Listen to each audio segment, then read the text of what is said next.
Hello mga mi! Welcome na naman sa panibagong araw ng buhay ko bilang isang full-time mom. Huy! Tinanghali na naman ako ng gising.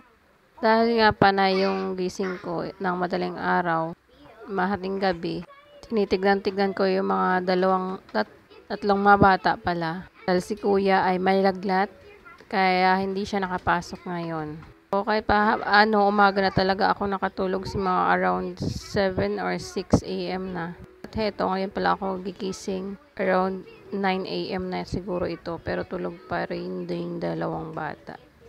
Yung baby bunso namin ay panay yun din yung gising niya kasi pag umuubo si kuya ay nagigising siya. At pagkabangon ko ay lumabas muna ako at kumuha ng dahon ng klabo at nakita kong mayabong na yung mga dahon niya at medyo mataba. So, ito pala mami ay gamot sa ubo. Ay, dahil meron akong ubo, may paunti akong ubo, kaya iinom ako nito. Ilalahok ko sa mangosteen tea na iinumin ko mamaya. At eto, may sili pala ditong lilipat si Daddy. May bunga na. Yan yung sili sa likod. At yung aming lemongrass, mga mi, ayan. Tumubo na pala sila. Hindi, may tinanim din dito si Daddy na papaya. Ayan, yan yung kinuhaan ko kanina mga mi, hindi ko lang pito. Meron ding malunggay dyan kasi yung malaking puno ng malunggay doon ay puputulin na yun pag ginawa ulit yung kabila ng gate namin. So, ayan, meron din ditong papaya.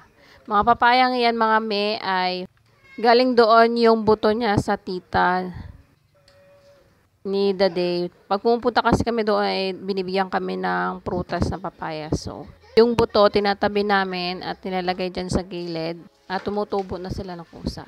Pagkatapos ko doon sa labas mga mi ay nagwalis-walis muna ako dito para mabawasan naman yung alikabok at lalampasuhan natin mamaya habang tulog pa yung mga bata. Sa Ate Polly pala ay gising na yan, nagumugulong-gulong na naman sa sahig. Kaya yan yung dahilan kaya araw-araw ako dapat walis-walis at lampaso dyan dahil yan ginagawa niya, gusto niya talaga lalo doon sa kusina, doon sa ilalim ng mesa, gusto niya talagang doon siya sa ilalim habang nanonood ng kanyang cocomelon ba yun. At yun nga mamaya, hindi ko muna pinapasok si kuya dahil nilagnat siya kahapon, although hindi naman masyadong mataas yung lagnat niya.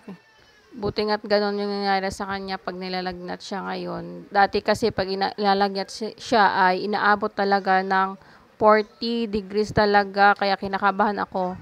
Kapobya kasi ako sa kanya noon nung baby pa siya. Dati pag nilalagnat siya sa loob lang, pansin mo na lang yan, sinat-sinat lang maramdaman sa katawan niya. Pero sa loob ang init niya. Kaya nag-convulsion siya noon. Talagang tinakbo namin sa ospital ni mama yun doon. Grabe yung phobia ko. Kaya sabi ko noon ayoko na talaga magkaanak pa. Dahil nga yan, panay siya sakit. Kasi hindi kasi siya breastfeed mga miss, si kuya. Kaya naman kay Ate Polly, sige talaga akong breastfeed din siya at ito kay Bunso. Dahil ngayon, yun, gusto kong maging healthy sila. Di kagaya kay kuya na lagi na lang nagkakasakit kahit ngayon. At heto na naman po tayo, nagising na yung batang makulit. Ayaw talaga tumahan dahil gusto na naman niya magpakarga. Nagsasaing na ako dito. Karga-karga na naman yung bata. Ang kahit harap niya na ako, iiyak pa rin yan dahil gusto niya talaga magpakarga. Kahit maghapon kayo magkargahan dyan, may gagawin ka man o wala. Gustong-gusto niya yan.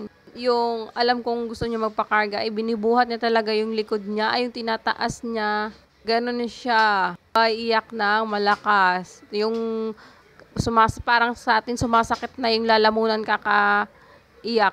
Pilit na iyak mga ganyan si baby bunso.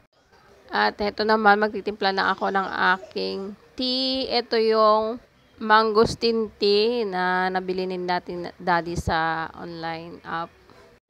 Katapos naman, magpe-prepare na ako ng breakfast namin. Ito pa rin yung papaya na galing dun sa tita ni Daddy. Ito na lang yung natira.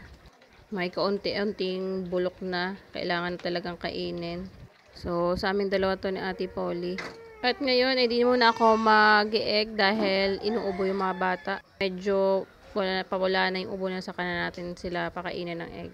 Bawal yung egg, tsaka yung manok sa inuubo daw. Ito, nag-processed food na lang. Nagluto na lang ako ng luncheon meat. Ito yung luncheon meat na gusto ni Ate Polly.